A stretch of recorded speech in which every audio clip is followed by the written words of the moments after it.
Bodeli ટોકલિયા public hospital એમાં કમ્પાઉન્ડો થતા હોવાની ફરિયાદો અમારી પાસે આવતા અમે એક ફરિયાદની અરજી બોડેલી પોલીસ સ્ટેશનમાં આપેલ. 2-4 મહિના સુધી પણ એમને ફરિયાદની કોઈ એફઆઈઆર ના પાડી, ગુનો ના દાખલ કર્યો. એટલે અમારે કોર્ટમાં જવું પડ્યું અને કોર્ટે અમારા બધા મુદ્દાઓ અને પ્રૂફો ને બધું ધ્યાનમાં રાખીને 6/12/25 રોજ હુકમ કર્યો.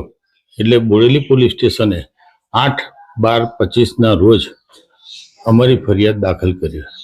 હવે મુદ્દો મૂળ એ છે કે આ હોસ્પિટલમાં એક હતું શાસન ચલાવવા માટે, એટલે કે કમ્પાઉન્ડો કરવા માટે, ખોટું કરવા માટે, ઊંચા પત્તો કરવા માટે 18 ટ્રસ્ટીઓ વર્ષોથી ચાલતા આવે છે. એમાંથી 13 ટ્રસ્ટીઓ મૃત છે, છતાં એમને વર્ષોથી ચાલુ રાખેલ છે.